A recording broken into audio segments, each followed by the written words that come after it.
Welcome back, dear viewers. You're still watching Nile Cruise on Nile TV International. In this segment, dear viewers, we have with us, we know that the COVID-19 pandemic is affecting all our lives in many ways. It is clear that while the COVID-19 pandemic is touching every one of us, the burdens of this crisis are not shared equally. The equality and diversity implications are very real in both our personal lives and also our professional opportunities. Longer research and writing times in the social sciences suggested that the impacts of COVID-19 on publishing many remain invisible for some months. The world of publishing has been affected by the pandemic, especially in academic journal. And in this context, dear viewers, we have with us a very special guest, which is Farah Rasmy, and she's going to be telling us more about all the hurdles and challenges that are facing that are facing us in light of the COVID-19. A very good day, Farah, and it's a pleasure to have you with us in today's episode. It's all my pleasure. Thank you very much. Of course, it's a very special day. It's the, of course, Cairo International Book Fair, and its 52nd session.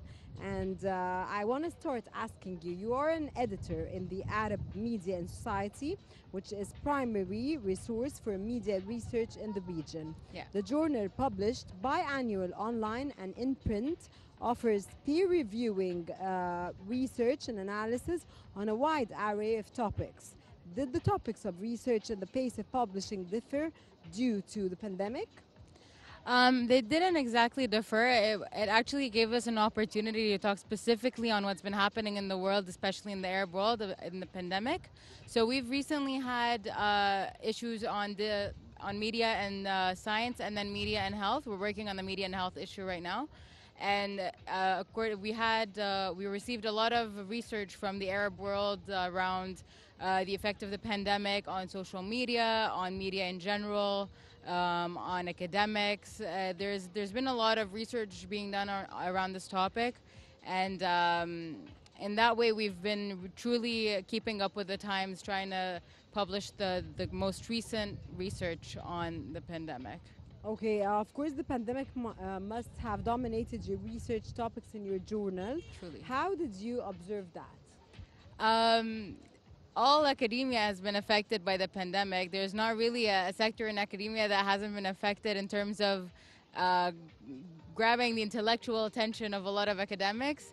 So whether it's in politics or media, researchers are looking at how this halt in the world has affected our lives in all aspects of it.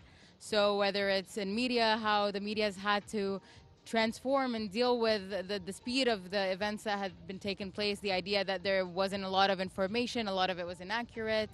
All these aspects had to be followed and criticized and analyzed in academic research.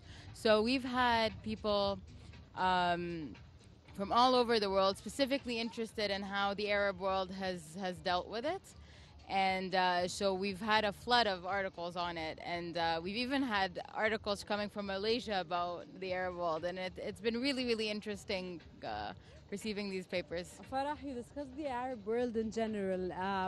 Talk to me about Egypt specifically, especially Egypt, because Egypt handled the pandemic in a really different and really successful way.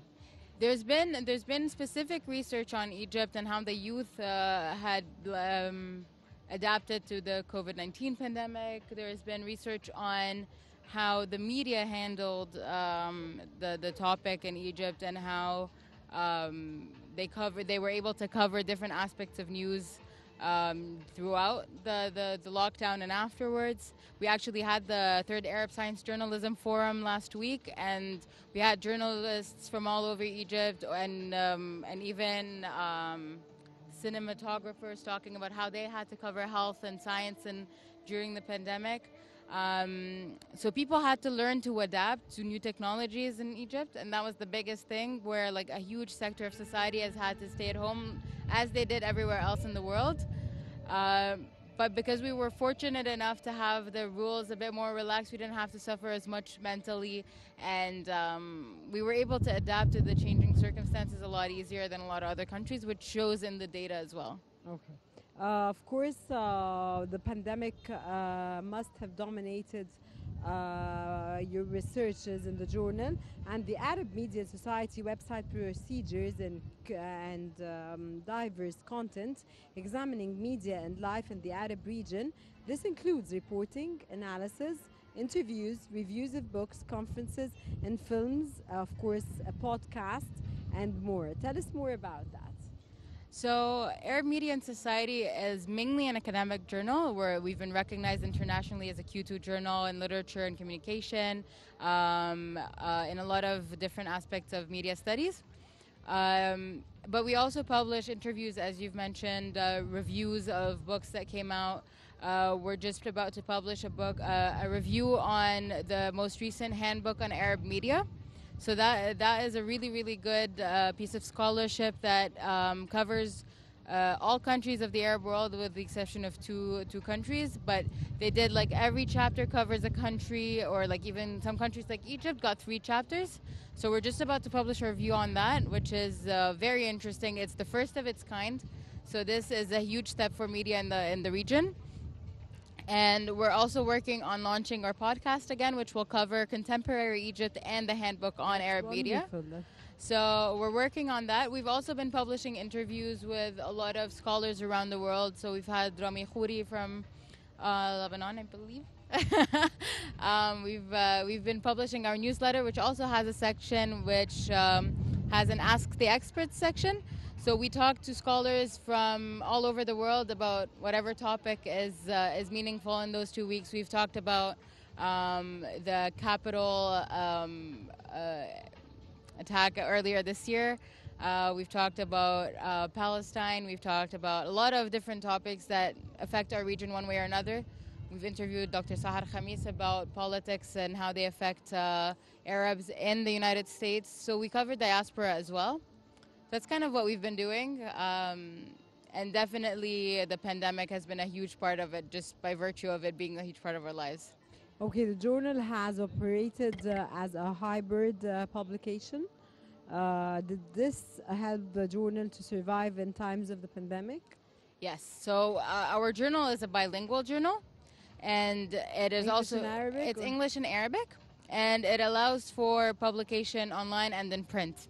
So most of our work is online, which has made us capable of just continuing our work normally. And the idea that we've been a bilingual journal since 2016 has also allowed us to get very unique perspectives that are lacking in the world in general from Arab scholars. So we get research from Algeria, from Saudi Arabia, from Yemen, from everywhere, truly everywhere in the Arab world, anywhere that speaks Arabic, which is something that has been lacking in academia in general. So since we're recognized internationally, we accept Arabic publications, and now we're working on translating all our Arabic publications into English. It allows for our citation rates to go up. We have over 5,000 citations around the world in academia. So it's been truly a successful enterprise, just because we have that unique aspect that isn't available everywhere in the Arab world. Wonderful.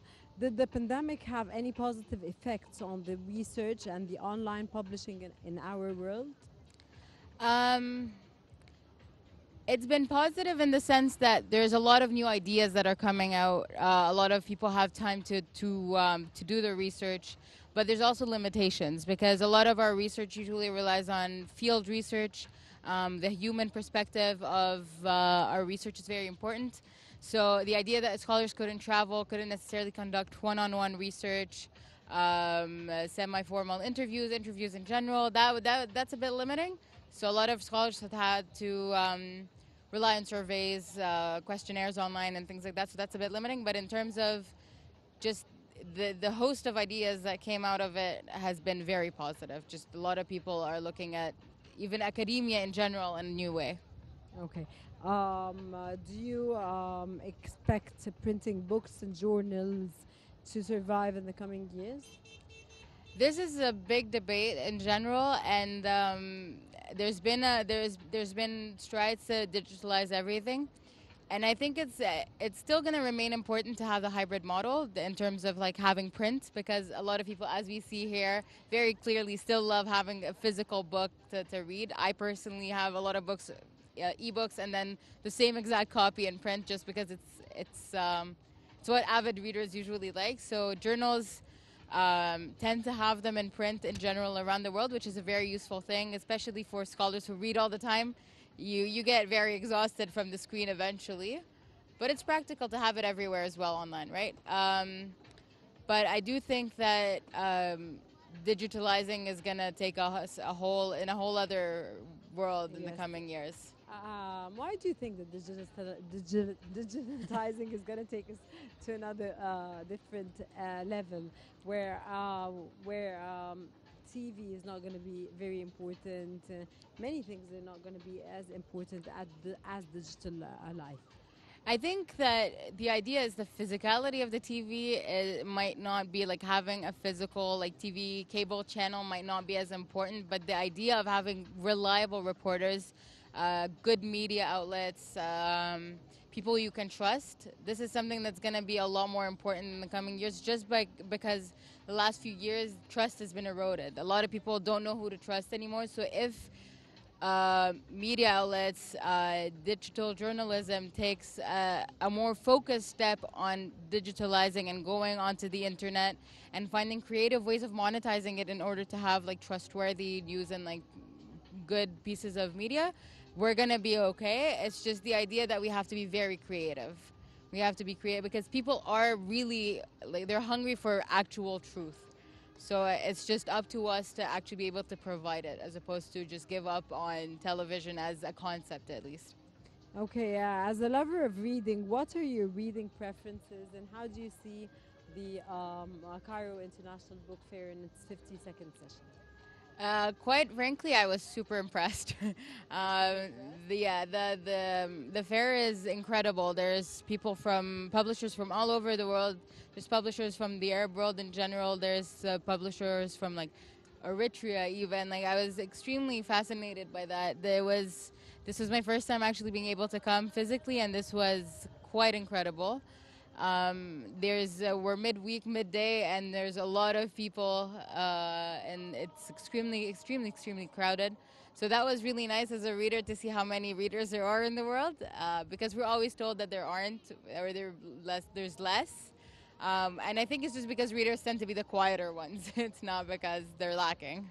So, Farah yeah. Rasmy, editor of Arab Media and Society Journal, AFC. Yeah. Thank you so much for joining us Thank in you. today's It was my episode of pleasure. Nile Cruise, and thank you very much for your informative knowledge and a wonderful interview that added a lot to our episode. Thank you. Thank you very much.